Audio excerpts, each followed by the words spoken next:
Greetings from Midnight Outcry again. In this episode, I'm going to share 10 real unsettling tales from Appalachia's most isolated and deepest nooks.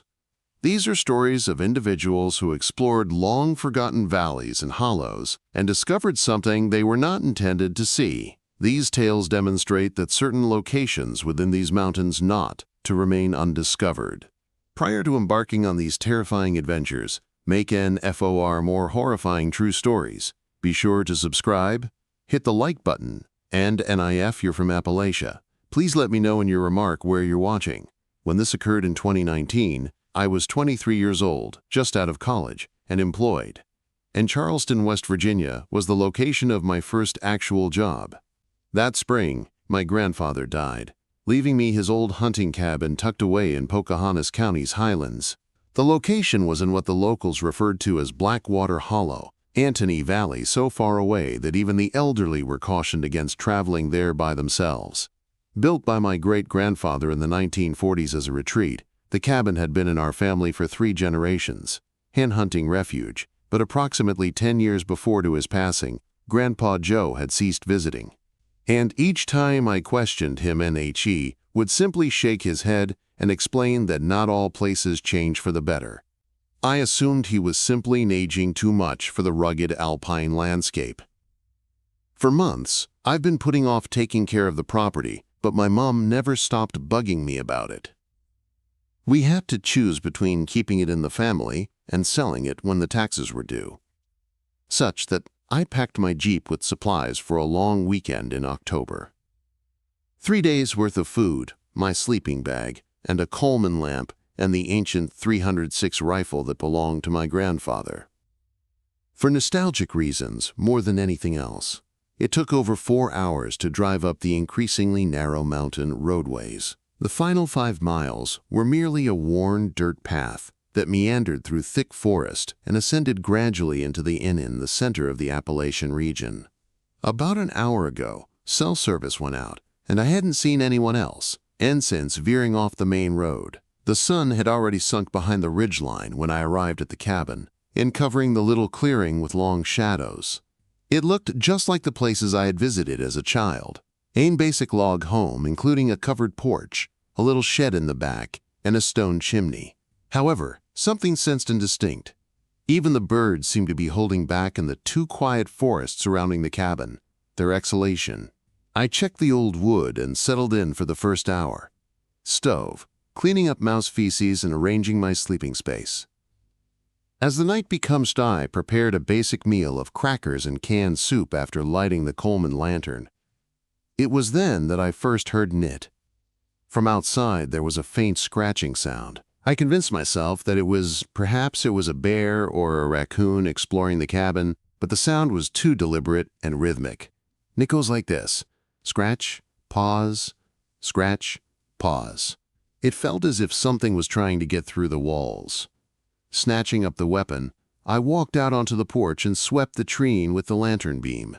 Nothing, only then like a living thing, an impenetrable wall of darkness encircled the cabin. The moment the scratching ceased I felt like someone was observing me from outside as I appeared. You are familiar with the sensation of being watched. Your skin is crawling with unseen eyes, and the hair on the back of your neck is rising up. For maybe 10 minutes I stood there, 1 minute, taking in the utter quiet of the mountains before returning inside and blocking out the hewn door and a chair. I attempted to go asleep, but I jumped at the slightest sound. I heard footsteps on the porch at 2:00 a.m., 3 rounds around the cabin in slow, methodical steps before stopping right outside the front entrance. I felt like my heart might burst from the intense pounding. Next, there was a sound that chilled my blood. My name is being called. David. Come on, David. And outside. It was unbelievable, but it sounded like my grandfather's voice. Grandfather Joe has passed away. NFOR, half a year. The voice called again, more insistently, and I lay there in my sleeping bag, barely breathing. I have something to show you, David. Boy, come out. The voice was flawless. Each inflection, every well-known rhythm I could recall from my youth. However, there was an issue with it. Something void and empty that made me shiver. I tightened my hold on the rifle and muttered, "Get out. You're not genuine." The voice cut out suddenly. and the same purposeful scratching took its place. However, currently, NTHE entire cabin was in motion. Start from scratch. Start from scratch. Hold on. Relocating from wall to wall, as if mapping the structure and searching for flaws. I had no idea how long that lasted. In the oppressive gloom, time appeared to bend and warp. When morning eventually arrived, I was still awake and holding the rifle when it broke. The scratching had NCEASED before sunrise, but I didn't go outdoors until it was completely light. What I discovered in the NMY hands trembled from the soft dirt surrounding the cabin. Not human, but footprints none. They had extended tips that resembled claw marks, and they were enormous, by far twice as large as NMY own feet. As I had heard during the night, they made several circles around the cabin. However, the most NTHE way they ended was the unsettling aspect.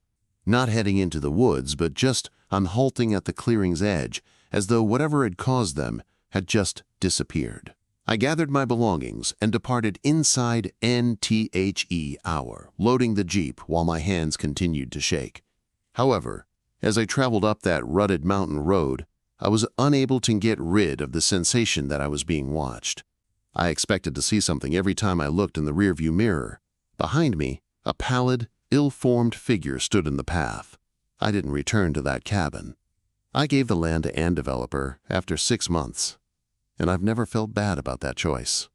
However, occasionally I can still hear that voice calling my name late at night as the wind howls through the trees. And I am aware of that whatever was keeping an eye on me in Blackwater Hollow is still waiting in the shadows of those old mountains as patient as the actual stones. Everything is remembered by the mountains, and you should never disrupt some things. This occurred in the summer of my 19th year and 2021, and I was employed at a youth camp in the eastern Kentucky mountains as a camp counselor. The camp NWAS situated at the foot of Devil's Backbone Ridge, a ragged stretch of summits in the Daniel Boone National Forest that extended over miles. The name of the ridge comes from the manner it appeared against the sky, resembling the spine of a huge, buried monster. My finest eye had been discussing trekking up to the old fire tower on the highest hill with my friend Marcus all summer. It was originally constructed in the 1950s. They were scheduled to be abandoned when they shifted to satellite monitoring. Then it was roughly a 6-hour walk across some of Kentucky's most difficult terrain, according to other counselors. But we were young and foolish, believing we could manage anything. We started our day early and loaded up with adequate provisions for an overnight journey and set out before sunrise. NTHE track began rather easily, meandering through well-known woods close to the camp. NHOWEVER. An hour later, we were ascending steep switchbacks through thickets of rhododendron that prevented most NOF the sun. The sound of insects filled the dense, humid air, with the sound of birdsong in the distance. Between us, Marcus was always the one who spoke, continuing to tell stories and crack jokes while we ascended. He had a booming, contagious chuckle that was all his own. NTHAT would bring a grin to anyone's face. Since middle school, we had been friends, and I knew NHI's voice is superior than that of my own family. That's why the subsequent events were so unsettling. After 3 hours or so, we arrived at a tiny clearing where an old logging road led by and crossed the path. We first heard it when we pulled over to rest and eat some energy bars. Marcus's, from somewhere farther into the trees, a voice called. "Over here, folks. You Vin, I must see this." Both of us froze. Marcus was seated directly behind me, and his mouth staring at me with wide eyes while stuffed with granola bars. Once more, the voice, this time far away, but definitely his. "Don't be afraid, please. It's an incredible." "That's not me," Marcus said, his face going white. "That's not my voice." NHOWEVER. His tone, inflection, and even the way he constantly uttered "awesome," with an greater focus on the initial syllable. I took hold of his arm and yanked him upright. "Now we have to keep going." When THE sounds followed, but we picked up our packs and went on up the trail. "Now, Not only Marcus's voice, but also mine, Noswell. In the jungle, they were calling to one another from all directions. It was similar to hearing an distorted and incorrect recording of our own conversation. "Marcus, wait up," my response, and from behind us came a voice. Marcus's voice responded, "I'm getting tired, David. Let's take a break," from NTO our left, somewhere. Marcus's fingers dug into my shoulder so firmly that I was bruised. "We must," he murmured. "Get out of here." But his voice was hardly audible above a whisper, as if he was worried the forest creatures could hear him.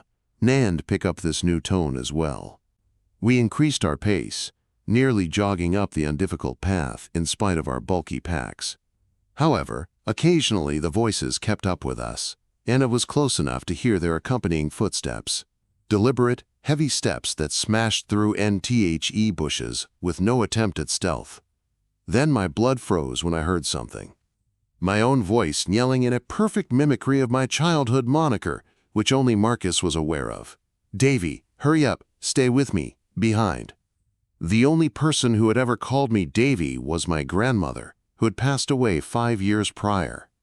It had been taken up by Marcus as ANHE was the only one who continued to use the joke from our childhood. The thing that had been in the woodland had been hearing us out longer than we thought.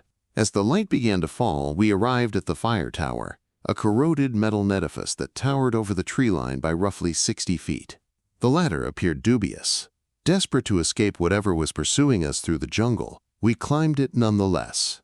Starting at the top, one could see in all directions for miles. Dark woodland covering endless ridges with only the faint glow of the camp's lights far below as a hint of civilization.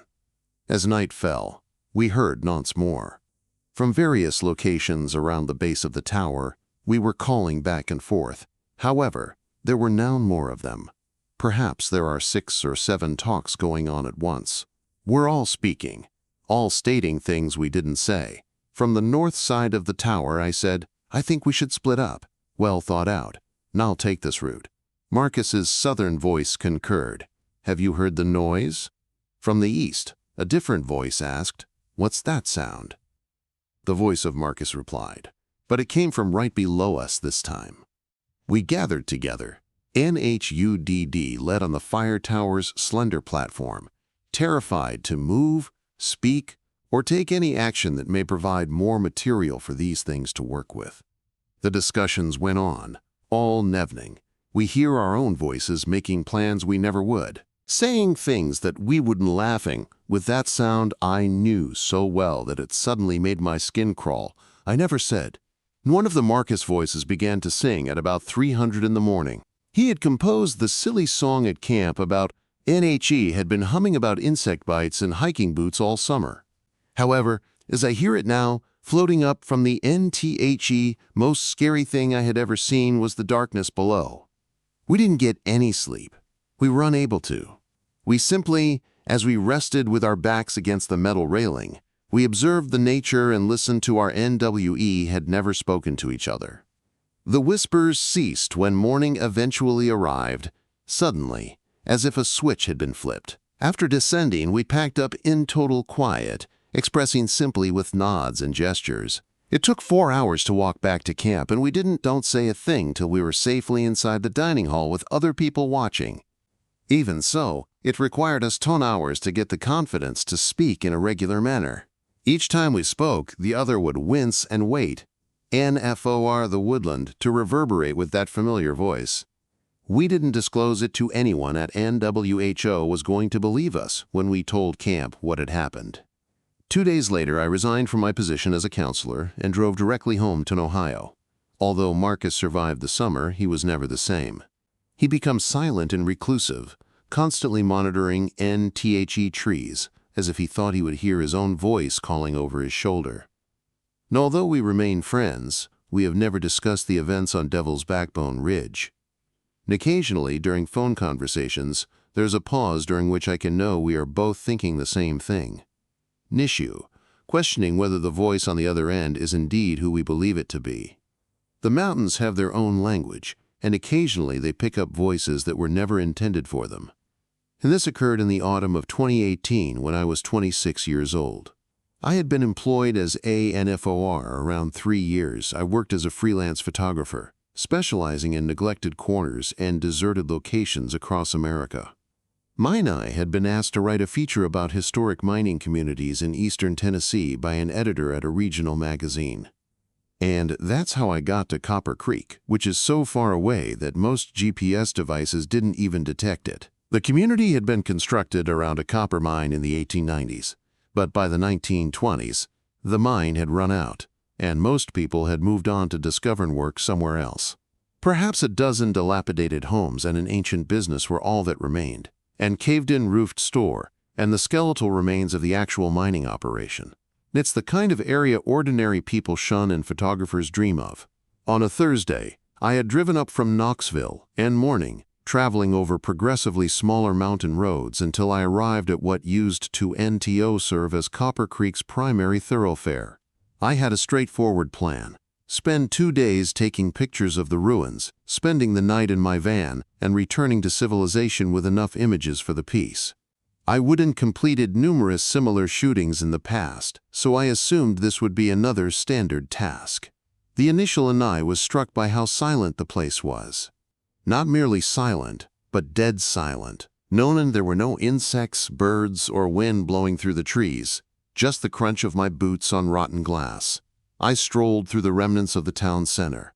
The quiet was so total that it was suffocating, much like the NTHE very mountains were holding their breath. For the first few hours, I took pictures of the outside remains, the NTHE rusted mining equipment, the general store that collapsed, and the foundations of houses that had long since rotted away. NHOWEVER. What truly drew my interest was the former corporate store. A portion of the front wall has fallen, forming a sharp gap that resembled a mouthful of shattered teeth. There was something about how the shadows moved over it. Although I knew it would make for a dramatic photo, the opening made my skin crawl. After setting up my tripod, I started modifying my the camera settings.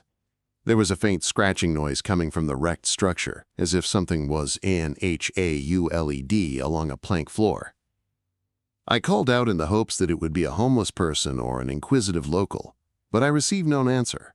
As soon as I spoke, the scraping ceased, and I reasoned that it was most likely simply a raccoon or perhaps some garbage moving in. NTHE breeze, yet it didn't exist. The air was motionless and dense with the NS melt like something I couldn't place, like rot. There was something sharp and metallic that burned my nose. I took a few exterior photos and made the decision to return to the interior at a later time. As the afternoon went on, I continued to hear noises coming from the deserted structures, footsteps on floorboards that creak, the NTHE sound of aged wood settling, and the constant scraping sound, as if dragging something heavy from one room to another. However, each time I looked, I discovered just the same deafening silence and empty ruins. By nightfall, I would set my camp 100 yards away from the main ruins in a little clearing.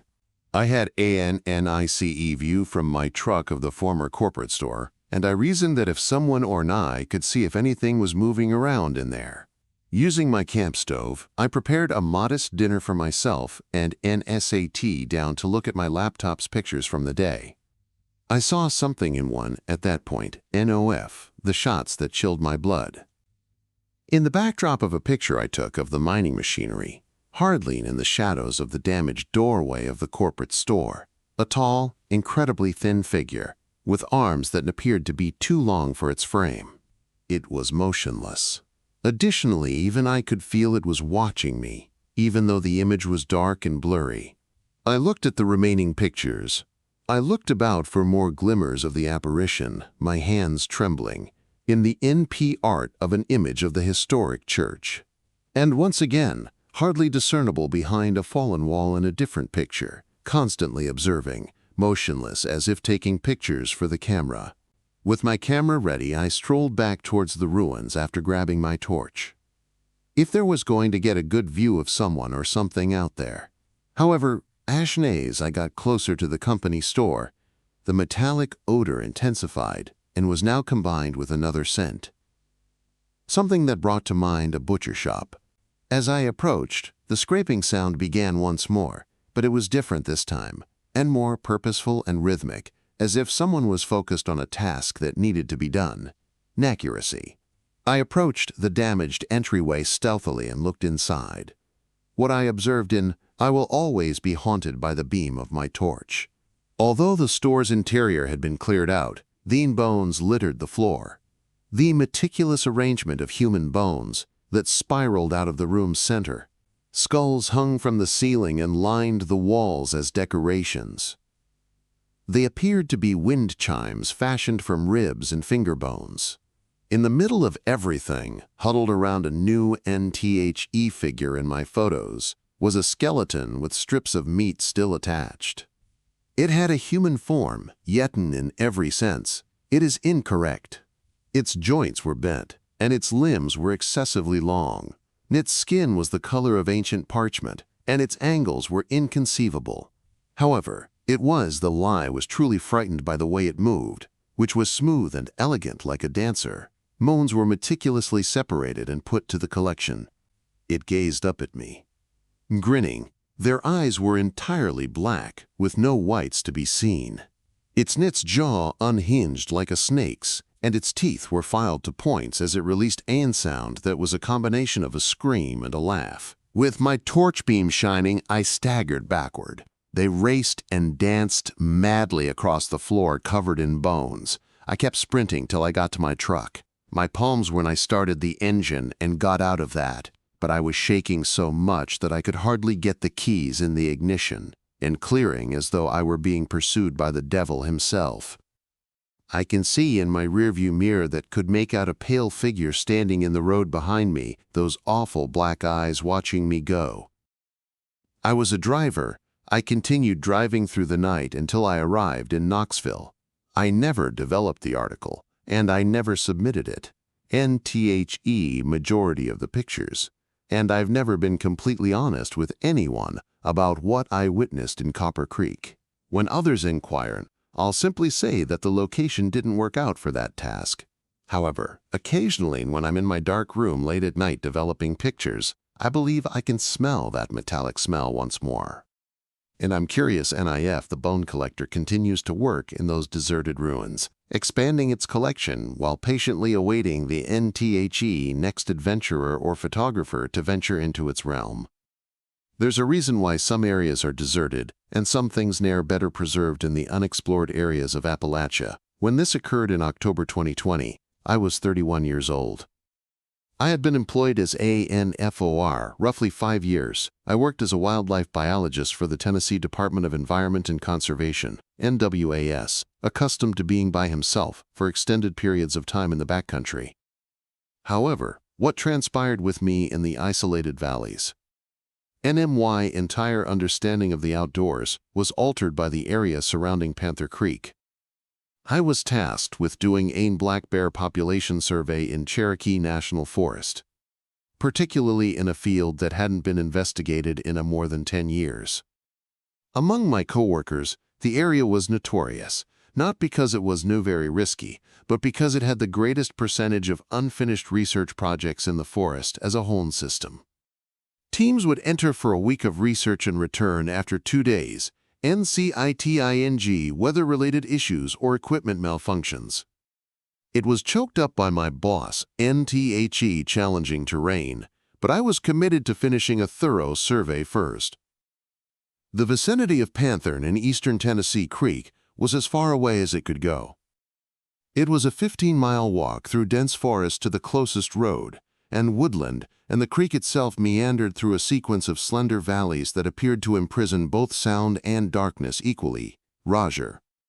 With ample provisions, I had budgeted for a 10-day solo trip that may go up to 2 weeks if the bear signs NWAS encouraging. On the 3rd day, I established my base camp in a tiny area around NTHE Brook is 4 miles away. It was the ideal location, level terrain, adequate drainage, and a sufficient distance from water not in an area susceptible to flooding. This was something I had done hundreds of times before, NMY protocol to the letter. Erect the tent, create a food cache that is safe for bears, and record GPS locations, and start the methodical grid search to record each bear sign in a 5-minute area in square miles. The fourth night was the first indication that something was amiss. I was making changes to my field notes when I heard footsteps circle my camp. I turned on my headlamp. Not the heavy, purposeful steps of a bear, or the jerky, apprehensive motions of deer. The footsteps were those of a human. The indistinctive cadence of a person standing up on 2 legs. However, they were mistaken, in some way, too evenly scattered and too light. As if someone was making a great effort and difficult to sound human. I shouted, speculating that it might be another researcher, nor a hiker who gets lost. However, the footsteps abruptly ceased. There was complete silence after that. No bugs, non-wind, no sounds of the night. The kind of dead silence that makes your skin crawl and your ears ring. I took hold of my flashlight and swept the beam across my camp's perimeter, but all I could see was the surrounding wall of trees, open space. As soon as I switched off the light, the footsteps started up again. This time, they were still keeping the same strange rhythm even though they were closer, maybe 20 feet from my tent. I could hear them, and passing through the parched leaves. However, there was no breathing, no other sound, and no twigs snapping, no clothing rustling, just those cautious, intentional, like a predator assessing its prey, circling my camp and steps. I didn't get any sleep, nevening. Using my GPS beacon and bear spray, I sat in my tent and listened tone until the sun comes up. Those footsteps keep going around my camp. When the light finally rose, I discovered footprints on the soft ground close to my tent. They had a human shape, but they were also incorrect. NTHIN, and instead of having the rounded appearance of typical feet, the toes appeared to end in spikes. And they were compressed and profound, and heavier than the light footsteps should have, sinking deeply into the dirt. I ought to have packed and gone. NBUT. I was obstinate at the time, and I had work to do. I told myself it was just an inquisitive local. Perhaps someone who resided in the highlands far from civilization and was unaccustomed to the presence of researchers. I worked on bear documentation all day. Ensign, and attempting to block out the sensation that the treen was observing me, and I made the error of starting a campfire that night. After days of consuming cold food, I desired, before you settle in for another restless night, try something hot. As the flames increased in intensity, I observed something that NCAUSED my blood to freeze. Immediately outside the firelight circle were figures. Tall, incredibly slender figures which, instead of reflecting light, appeared to absorb it. They remained still, nigh like trees, but I knew they were keeping an eye on me. I tallied a minimum of 6 of them, uniformly distributed around my camp at the exact point as the firelight turned to night. They remained motionless, remained silent and still, like sentinels. When I tossed additional wood on the fire, raising the flames and driving the darkness away, they merely took a step back, and keeping their place at the intersection of light and shade. I attempted to examine them more closely, but it was similar to attempting to concentrate on smoke. The more intently I gazed, the less clear NT got to the point where I couldn't tell if I was seeing real figures or merely illusions of NMY tired mind is being played with by light and shadow. However, I sensed their presence, cold, patient, and completely foreign.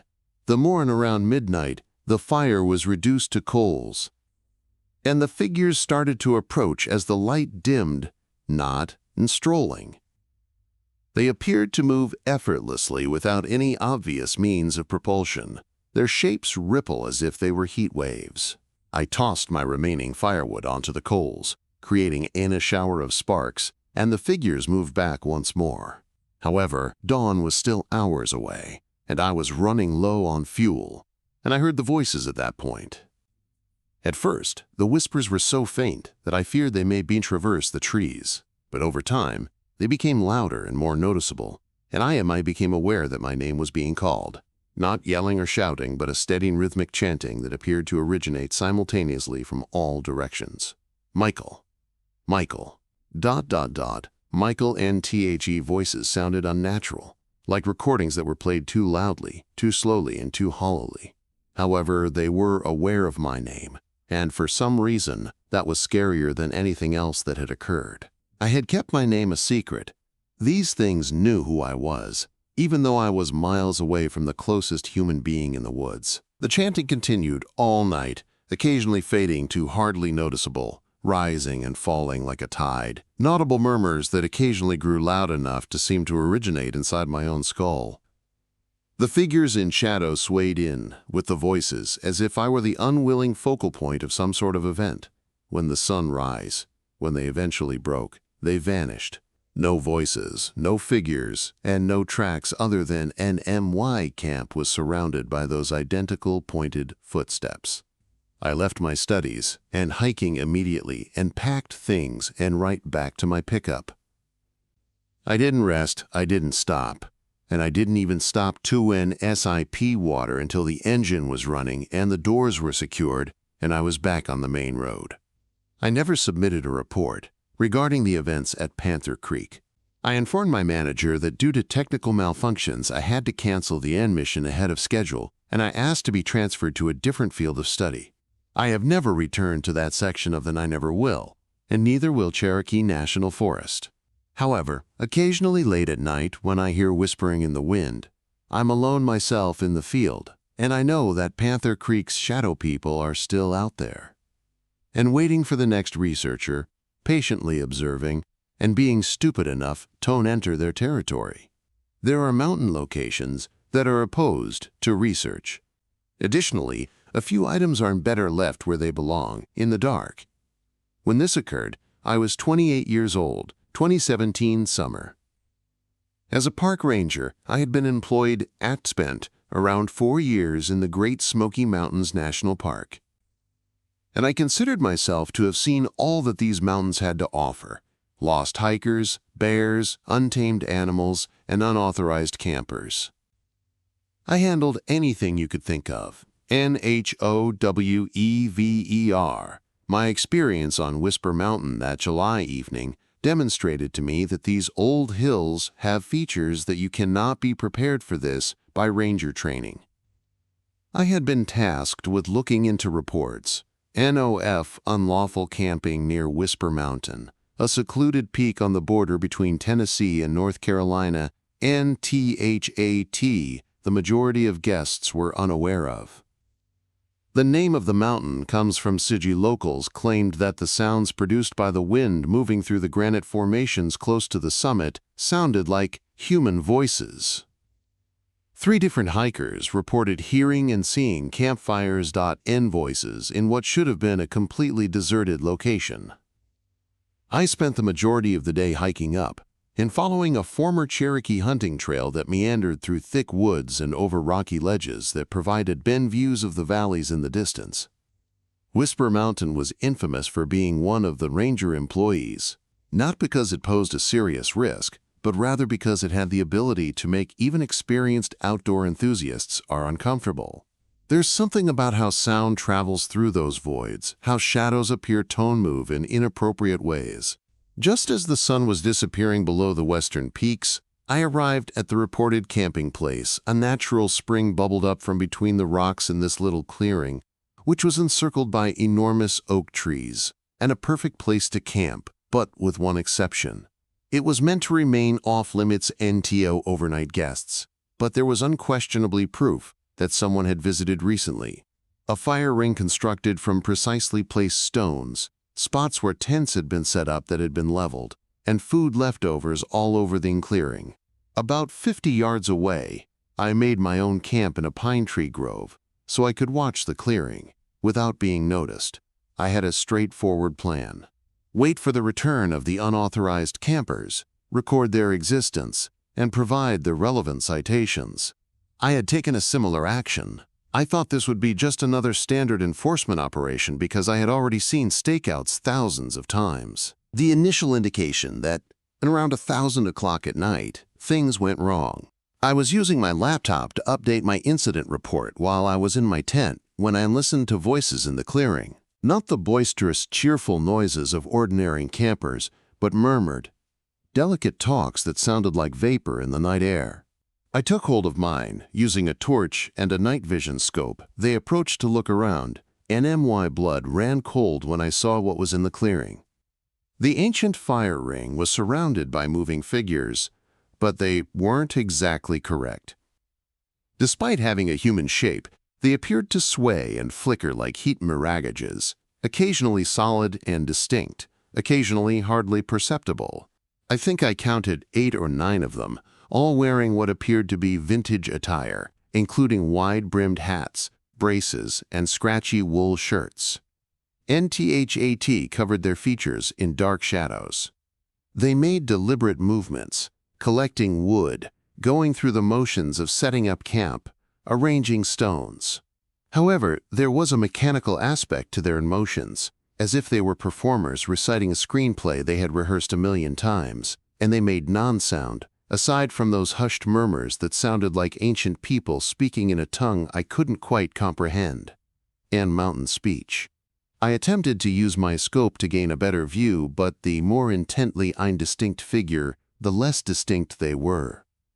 It was similar to attempting to look straight at the stars. Compared to when I stared, they were more visible in my peripheral vision, indirectly at them, but a single figure, larger and more substantial than the others, stood at the edge of NTHE clearing as though he were overseeing the task. I could easily see this one, and NMY hands shook at what I witnessed. He was so thin that he was skeletal. Stretched over jagged bones was skin that resembled worn leather. His attire and HI's hat was pulled low over his face, and they hung on him like if they were designed for someone twice his size, but it was his eyes that truly frightened me. They radiated a sickly, pallid light that appeared to pierce the night like searchlights.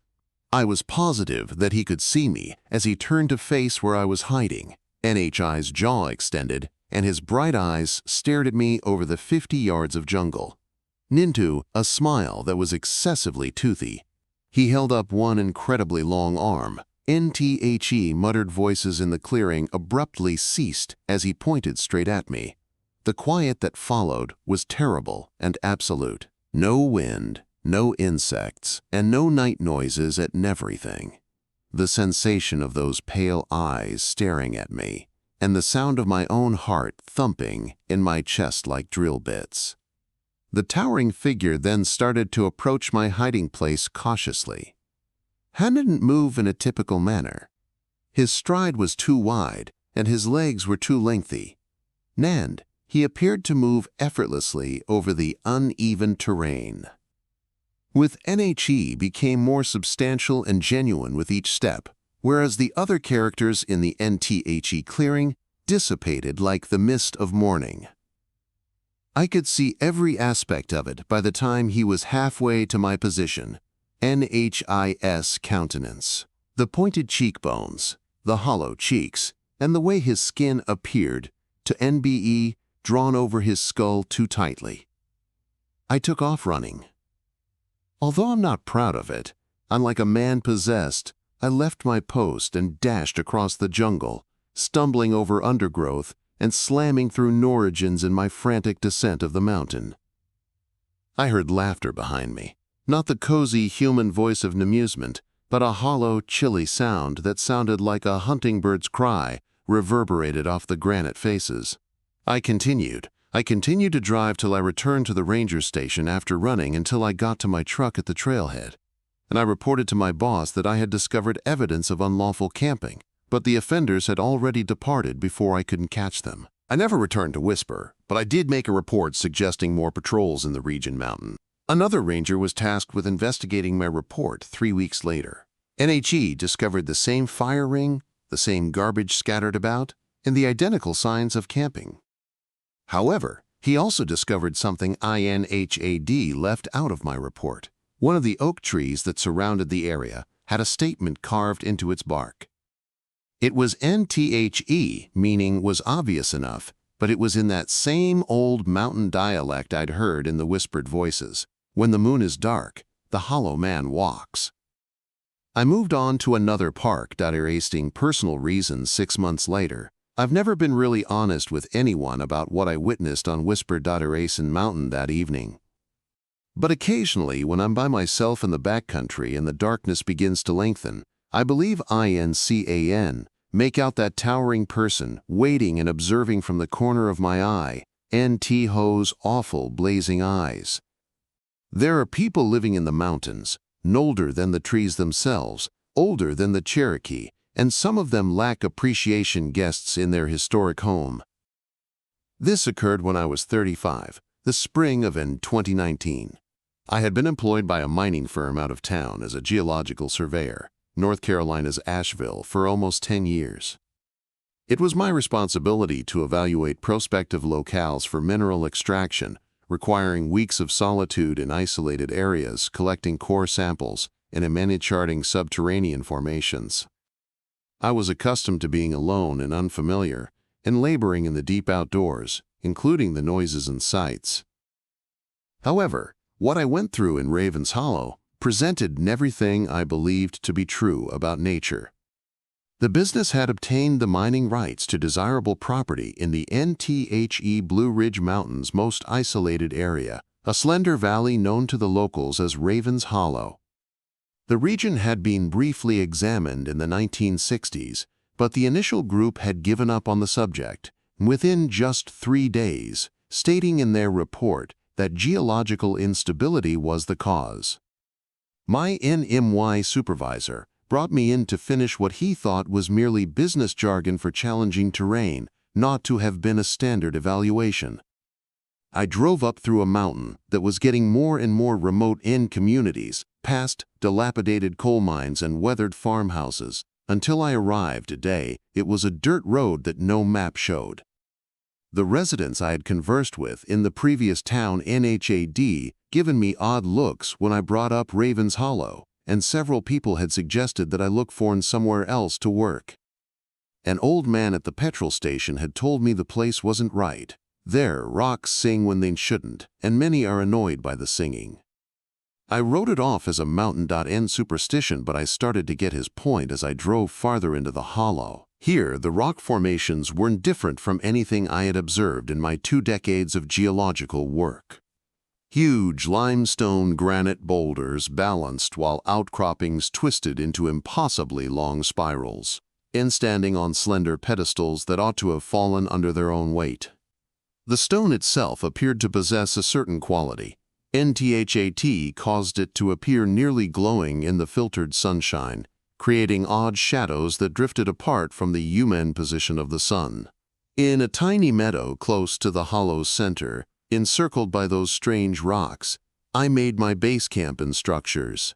I had core drilling equipment, seismic sensors, and a portable lab for an I assumed it was ordinary equipment for a standard job, analyzing mineral samples. However, I knew there was a serious problem with this area as soon as I started putting up my equipment. They has portable a first abnormality in my seismic data. The sensors were picking up rhythmic tremors deep beneath, and pulses that appeared to be patterned. Not the sporadic shudders you would anticipate from geological activity, but with a hint of melody. Every few notes, a bass note repeated in seconds that produced a spooky chord sequence with increasing harmonics. Despite my repeated checks, the readings remained consistent. Even the earth was humming. While I was working, humming intensified as measurements and sample collection continued throughout the afternoon. It wasn't only NNO longer coming from underground. My camps surrounding rock formations were starting to reverberate, contributing their own odd symphony of voices. Every stone appeared to have a distinct pitch, it's their own beat, and collectively they produced a sound that was profoundly lovely and disturbing. The hollow was filled with music by evening. Not the form wind through rock formations can produce a chaotic noise, but a complex and layered composition that appeared to be purposeful and structured. I discovered who I was, and I paused my work to listen, attracted by sounds that seemed nearly familiar, like half-remembered childhood tunes. However, the music had a mesmerizing quality, something that found it difficult to think properly. I attempted to capture the occurrence with my digital equipment, but all that was audible in the recordings was static.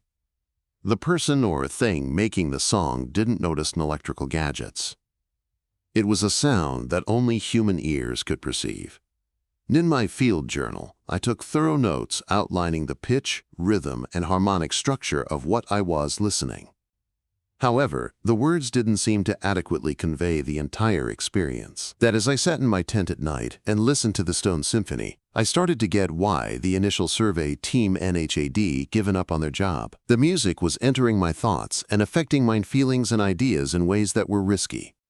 I discovered that I wanted tone walk among the singing stones and join their endless song by leaving my tent.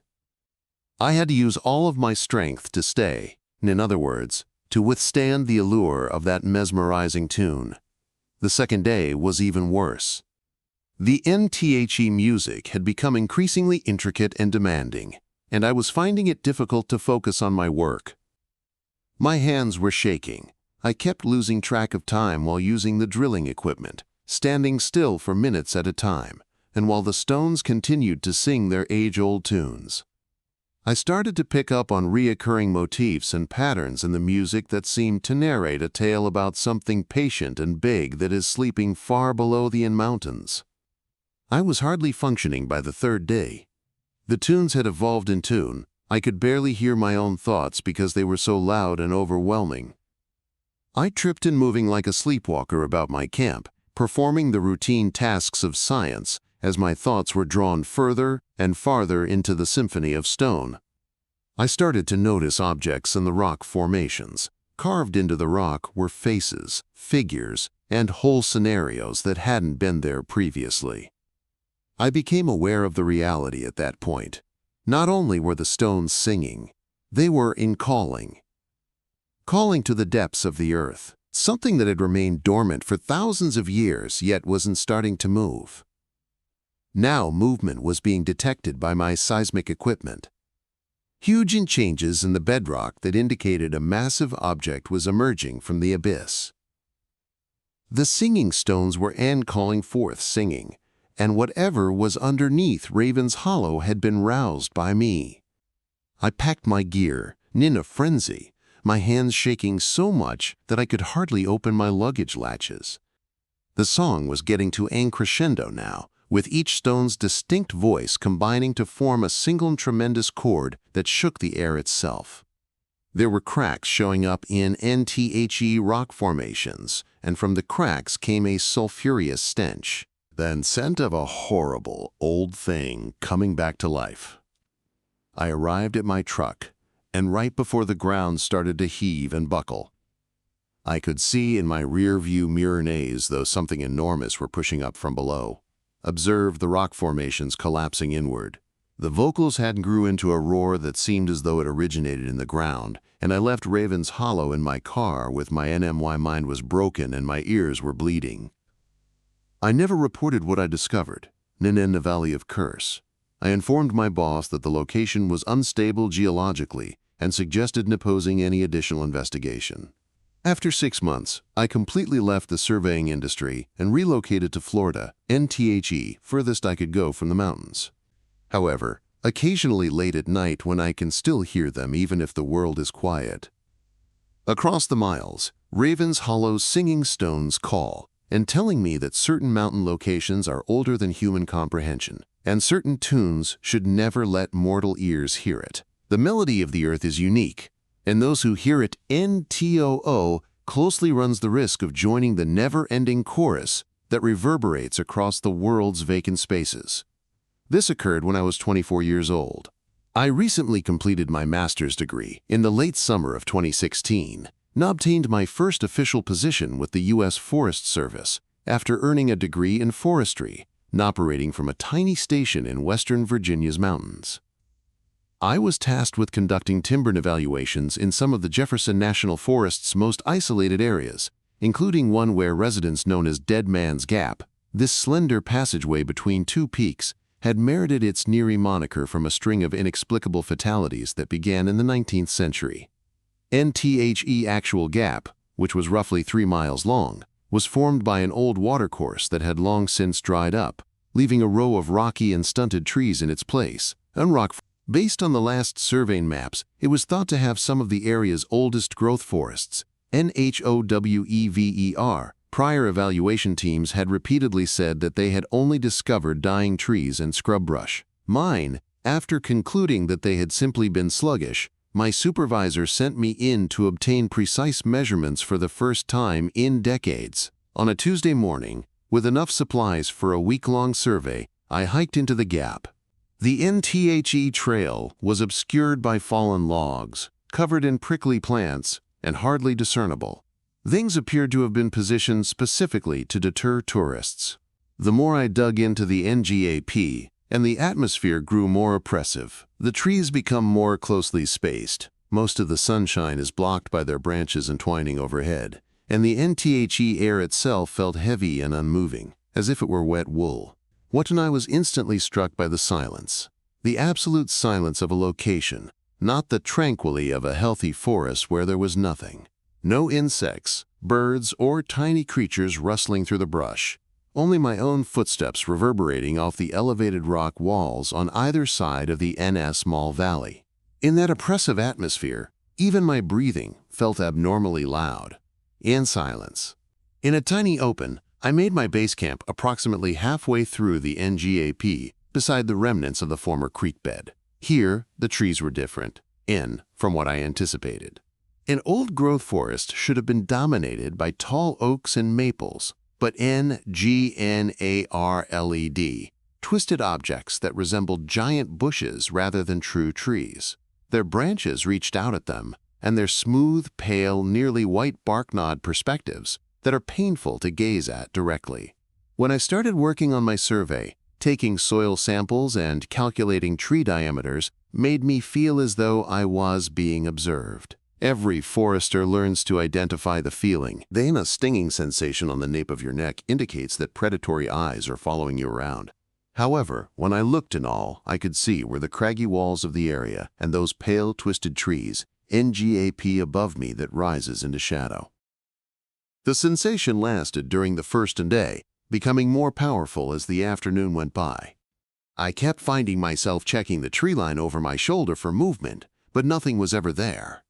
Only the feeling of none seen, patient, and calculating eyes that follow me everywhere. By nightfall, INWAS so tense that I was unable to eat my dinner because I was jumping at every sound and shadow.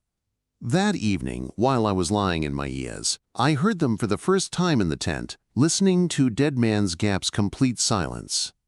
Footsteps carefully navigating the woodland, encircling my camp in Ain Broad Rim. Not the rapid, apprehensive feet of deer or the heavy foot of a bear, but the steady pace of something that walked erect, something that was observing me, learning NMY habits. I swept the beam of my torch after grabbing it and unzipping my tent flap, and into the surrounding trees and across the clearing. The footsteps abruptly stopped, but I could still feel them. There, waiting, watching, just out of my line of sight. I yelled, believing it might have been a lost hunter or another hiker. However, my voice seemed to be lost in the haze, absorbed by the NSTI fling quiet of the void. As soon as I switched off my light, the footsteps started up again. Now closer, about 30 feet, I could hear them moving through the fallen branches and dry leaves from my tent. However, there was a problem. With the noise. Too light for a creature big enough to walk like a human, but too purposeful to be an animal. Additionally, there were multiple sets. I could now tell at least 3 mini beats, all moving in unison around my camp. I didn't rest that evening. I sat in my tent with my emergency radio and bear spray, and hearing those cautious footsteps move through my camp one after the other. They would occasionally pause for a while, 10 minutes, and through my tent's flimsy canvas walls, I could feel eyes staring at me. After that, they would begin anew, never coming close enough for me to see what was causing them, always keeping that same cautious distance. When dawn finally arrived, I discovered footprints in the soft ground surrounding my camp. They weren't human-shaped, but incorrectly narrow, with sharply pointed toes and NAs Though created by something far heavier than the light footfall indicated, they were pressed deeply into the ground. NTHE pattern they created, however, was what truly unsettled me. The tracks were not haphazard like those of inquisitive creatures. With smaller circles, they encircled my camp in a perfect circle, and branching off at regular intervals, as if they were carved into a ceremonial diagram NTHE planet Earth. At that point, I ought to have packed up and left, but I was still young and obstinate, and I had work to do. I continued my survey on the second day, attempting to ignore the increasing. I had the impression that I was being examined in a lab like a specimen. The sensation of NTHE constant surveillance had become so severe that it was physically unpleasant. NTHE feeling of unseen eyes made my skin crawl, and I discovered speaking out loud merely to end the stifling quiet. I eventually spotted one of them that afternoon. Anthem. I was taking measurements on a very big one of those pale twisted trees when I looked up due to activity in my peripheral vision. Standing around a figure made my blood freeze 50 yards away, partially concealed behind one of the rock outcroppings. It was human-shaped, yet completely incorrect. Tall and incredibly slender, NHAD joints that bent at angles that seemed out of proportion to its body and limbs. That NTHE possibility shouldn't have existed. Its face was a blank oval, and its skin was the same light, smooth color as tree bark, having only 2 dark holes where eyes should have been and no other distinguishable features. Like a statue, it stood motionless, but I could sense that it was focused. Non-me like a laser. It vanished as soon as I blinked. Not shifted. Lost. As though it had never even existed. However, I was still aware of its existence and the dark, vacant eyes that were observing me. From somewhere between the trees in the darkness, with trembling hands, I packed up my gear and went to another portion of the gap. But I always felt like I was being watched. On the third night, they came out as themselves. Incompletely. As Deadman's Gap grew darker, I noticed lights passing through the woodland.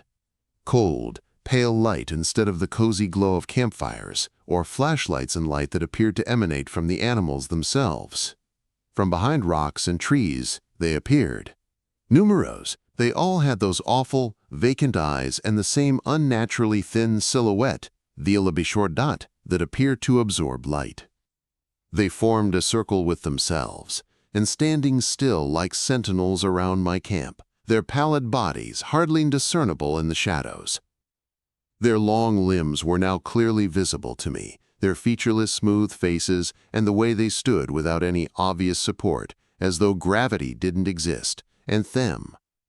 They remained motionless and silent, simply observing me with those dark eyes that are hollow.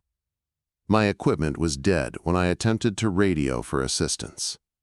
I attempted tone, I had matches, but they wouldn't ignite a fire. My legs refused to cooperate as I tried to run. I was imprisoned in my NTENT, encircled by those silent onlookers, immobilized by such a strong fear, it was like drowning. They studied all night long while being as patient as stones.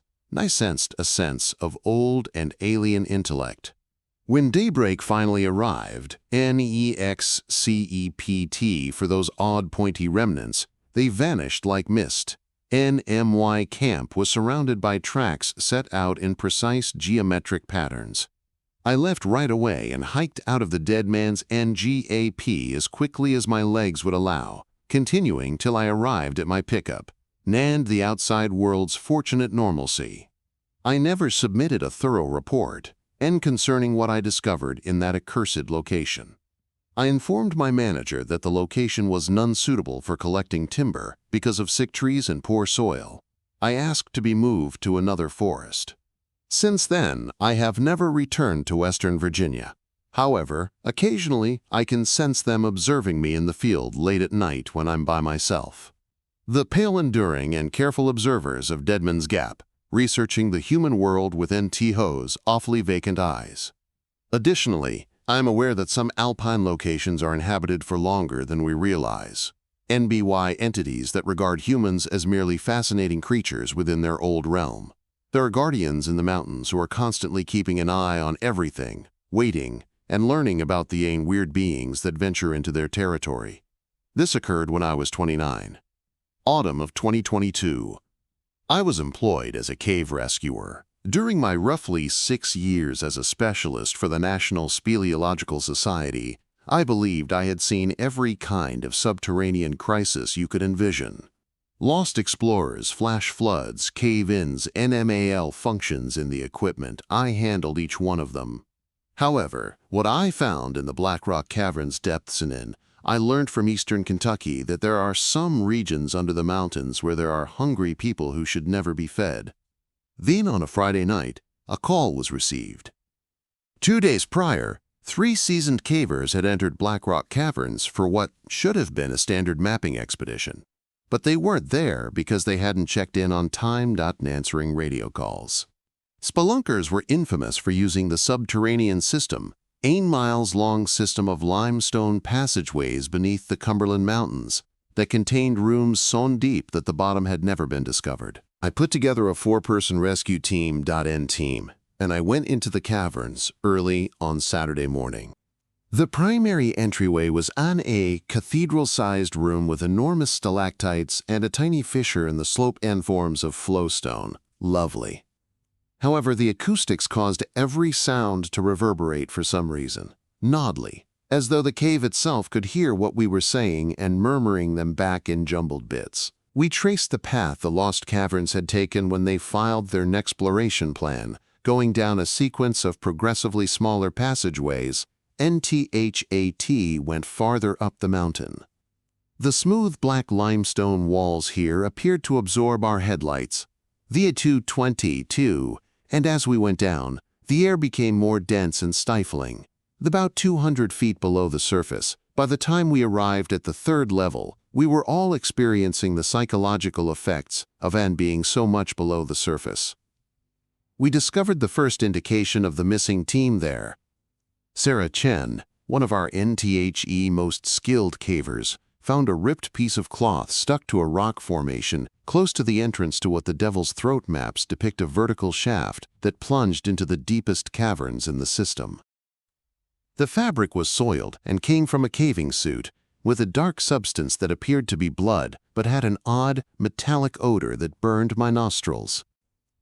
We pushed back. NTHE Devil's Throat is a 150-foot plunge that opened through a little chimney into yet another enormous room. Compared to the higher levels, this one was different. The strange structures that appeared almost biological, like blood or fossilized tree roots, coated the walls. 4 Von Bessels. Additionally, there seemed to be a low humming coming from down here, in from the very rock, so deep that it was felt rather than heard. We discovered more There was evidence of the missing caverns all throughout the room. A piece of rope there, a helmet here, all NOF. It's set up in a way that made no sense for a cave-in or accident. It appeared purposeful, as if someone hadn't been leaving breadcrumbs in their wake. However, the most unsettling finding was a set of scratches etched into the cave manwall. Symbols that resembled writing that was deeply carved, rather than haphazard marks with a sharp object into the limestone. When we heard it, my teammate Jake was looking at the symbols, a voice calling from the cave system's deepest depths. Despite being muffled and warped by the peculiar acoustics, it sounded like one of the caverns that went missing and called for assistance. Following the sound, we had to navigate a number of low crawlways. On our hands and knees, we must move. On the slender walls, our headlamps created whirling shadows. We followed the voice to an chamber with curving walls that wasn't depicted on any of our maps up into the dark, out of sight of our lights. There were what appeared to be pieces of bone scattered around the floor. Not human bones, but something else. Something that appeared to have been cracked and chewed NBY enormous teeth. And the missing cavers were in the middle of the room, perfectly spiraled, packets of equipment. However, the cavers themselves were nowhere to be seen, only their equipment arranged with the same purposeful accuracy as the other pieces of evidence. Furthermore, that voice was still calling, though it now appeared to be coming from above us, from somewhere far up in the shadowy ceiling of the room. When I saw something that made my blood ice when we pointed our lights skyward. There was life on the ceiling. What I had assumed in reality. The rock formations were enormous, pale tendrils that dangled down like the NTHE roots of a massive subterranean tree. They moved in a hypnotic, slow rhythm, in swaying back and forth, as though a breeze that cannot be felt is stirring them. And entangled in those tendrils that hung roughly 30 feet above, there were 3 person shapes on the chamber floor. The cavers that had gone missing were still alive, but they were evolving. Their complexion had become as pale and transparent as NTHE tendrils that supported them, and their eyes had developed cataract-like milky whiteness. NTHE voices we had been hearing came from them. However, they weren't phoning for assistance. They were requesting that Wayne join them in providing food for the hungry who resided in the darkest caverns of Black Rock. "Come up," a murmur came from one of them. And I recognized Dr. Martinez's voice, NTHE expedition leader. "It's lovely down here. You can see everything, feel everything. It doesn't hurt, neverything. The mountain wants to reveal its secrets and is alive." NA's tendrils started to drop towards us. They moved faster and more deliberately, and I could clearly see that they weren't even remotely plant-like, but rather something much more alien, extensions of some enormous creature that had spent thousands of years eating in these caverns. The pieces of bone NTHE remains on the floor were not those of dead animals that had wandered into the cave, but rather of everyone who NWE ran in case we had ever gone too far into Black Rock's caverns and come upon the creature that resided there. Admitting that we gave up on our rescue attempt and ran away through those tight passageways like our wren, I heard the voices of the missing cavers calling our names behind us, and I knew that lives depended on it because they did. Weshihan begging us to return, to be a part of their endless communion with. I submitted a report suggesting NTHAT, the Black Rock Caverns be permanently closed due to fragile geologic circumstances and harmful gas emissions. My suggestion was endorsed by the other team members, and within a month, the steel and concrete barriers guarded the entrance. But occasionally late at night I can still hear those sounds crying from far below the mountains while I'm laying in bed at night. Dr. Martinez and NHI's crew is still trying to entice others while hanging in that alien embrace. And I'm aware that no amount of concrete can satisfy the mountain's yearning. Nan steel can hold an organism that has been thriving in those caverns since the beginning of human history, and possess their own appetites, some of which are insatiable. Only NFED, the patient, eternal thing in Black Rock Caverns, is still down there. Some regions beneath the ground are waiting for the next party of explorers who are stupid enough to enter their territory, and should never be investigated, and certain hungers should never be sated. When this occurred in October 2023, I was 33 years old and had been employed as a search and rescue coordinator for the Virginia Department of Emergency Management for almost 8 years, during which time I witnessed a number of odd and skilled hunters who left their equipment and I ran away from the mountains without a reason. But what happened to me on Moonshine Ridge was personal. NTHE call was received on a Tuesday morning. Rebecca Walsh, a lone hiker, hadn't failed to come back on a 3-day walk in the National Forest of George Washington. Her vehicle was still at the trailhead, and she hadn't heard from her sister in Richmond, who served as her emergency contact, since NSHE had begun the walk. This was a typical case of a missing individual, with one exception that made my blood run cold. The path she had followed passed right through a place INK knew all too well. The illicit distilleries gave Moonshine Ridge its name. Didn't answer, instead remaining motionless like a sculpture chiseled. Mike lifted his binoculars to get a better view of the stone, and what he saw, "That's not right," he muttered. "That's not right at all," made him stagger backward while cursing. In every way, the figure on the ledge resembled Rebecca Walsh, so I grabbed the binoculars and looked for myself. In detail, but there was a basic issue with her face. NHER features were too flawless, too symmetrical, like a professionally altered portrait. Her eyes were the NTHE correct hue, but as lifeless as glass marbles, and her smile NWAS grinning now, too many teeth visible in a broad, unnatural grin. NSHE lifted her hand and waved to us as we watched, a customary cordial gesture that ought to have been comforting, yet the motion seemed robotic, as if she were adhering to anscript that she didn't entirely comprehend. Then she turned and left, vanishing. NWE followed her trail to the rocks beyond them, her motions too elegant. Sarah's voice crackled on our radio.n voice, cracked and twisted. We didn't find Rebecca. We found South Trail incorrect. Mike and I were unable to hoist them again once the gearbox cut out, and decided to return and reassemble with the other group. But as we walked down the mountain, I kept observing activity in my side vision, and what appeared to be Rebecca Walsh-like figures stood in the middle of the trees, those awful, dead eyes observing us. I kept turning to face them, but they were always gone. We located Sarah, and they had followed the southern track for miles before it just ended, and here was Tom at the foot of the mountain, looking pale and trembling. NBUT. They had also seen her different, identical, and incorrect versions of Rebecca Walsh at the precipice.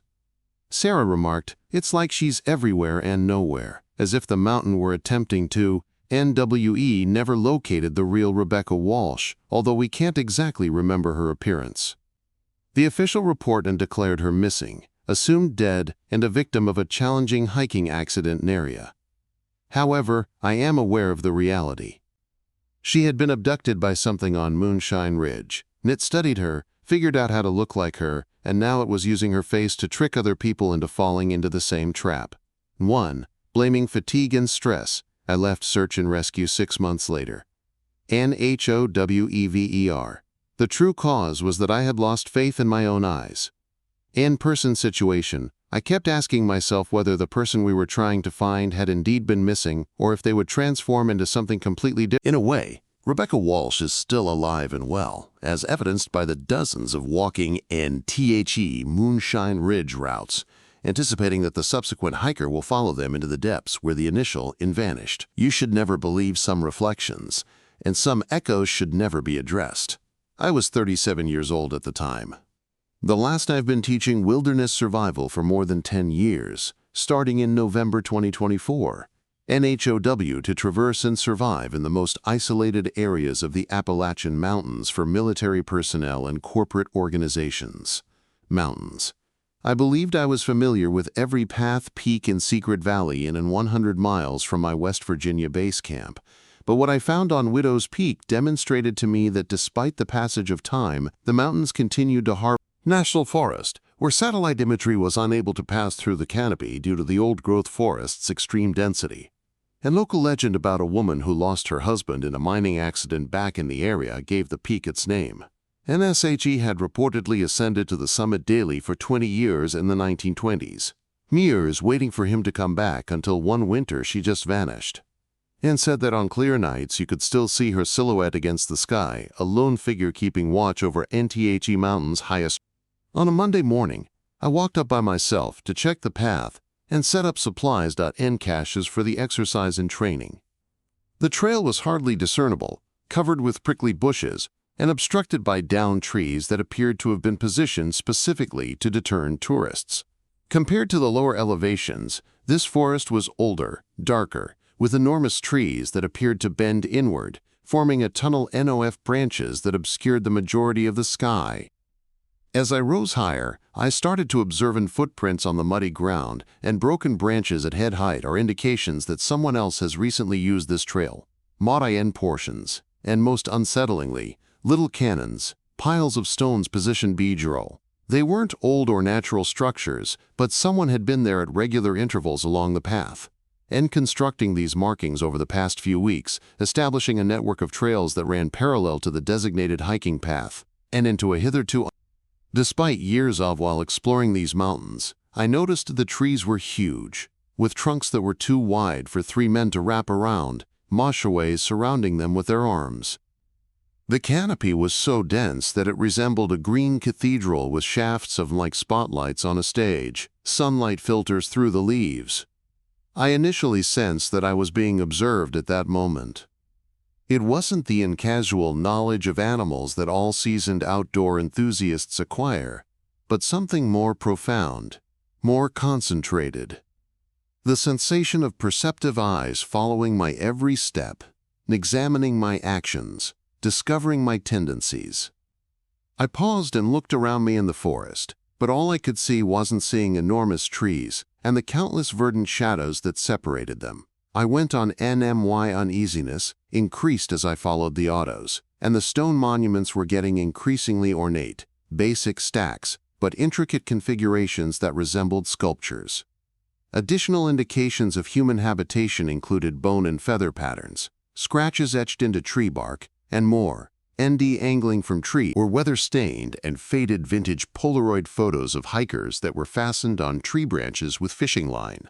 Numerous individuals, including hunters, campers, and others, were captured from a distance, demonstrating their subjects' ignorance of being photographed. The pictures had a NVOY heuristic element that gave me the chills, similar to perusing a stalker's collection who had been working in these mountains for years.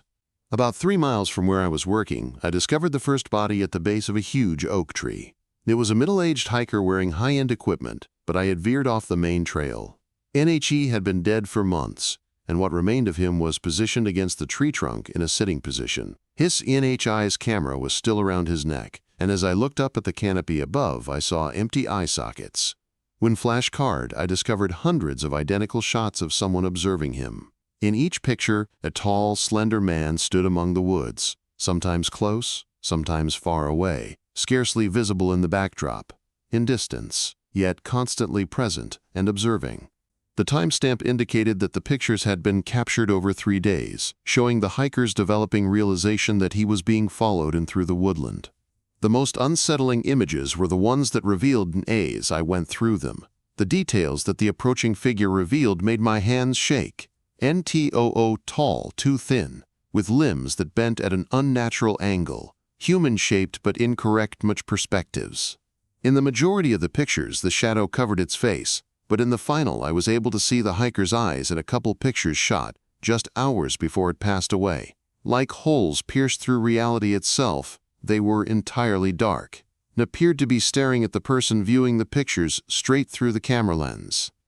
I should have gone right away, but for some reason I had to keep going after the Karens, who guided me farther up the mountain via passing more persons seated in the same manner against tree trunks in progressively more challenging terrain.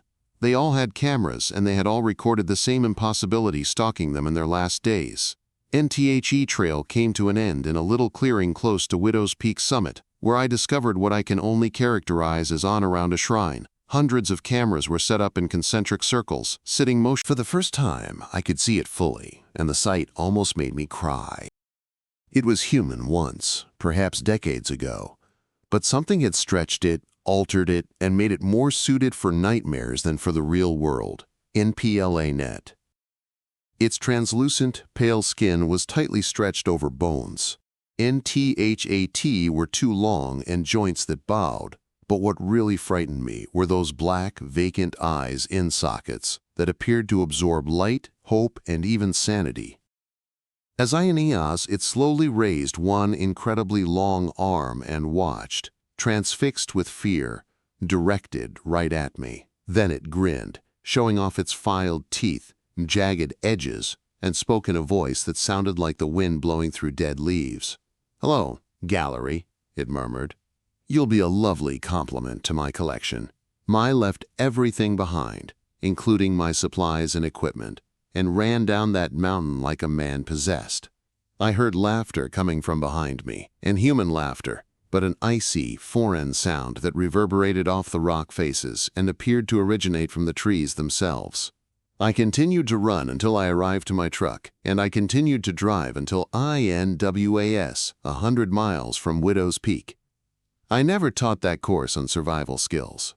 I informed the security company that, because of the erratic weather, the location was inappropriate, and I've never returned to that area of the mountains. But occasionally in the middle of the night, I consider all those cameras set up. And all of them are still recording and documenting the activities of the living thing in that clearing. And Widow's Peak. Each mountain has its own photographers and methods for keeping memories alive. And some collections are best left unseen, because once you've seen NTHE Watcher remains up there, and you become a part of the exhibit yourself.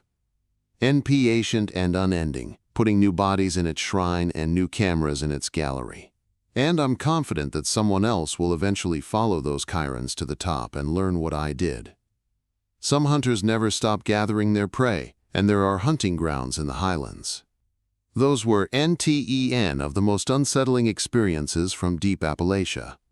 If you have a tale to tell about these old mountains, and I read all of them, so please share it in the comments below and remember to like it. NIF, this video made you shiver. For more real-life horror tales, subscribe to Untold Fears. I'll see you in the next terrible episode. N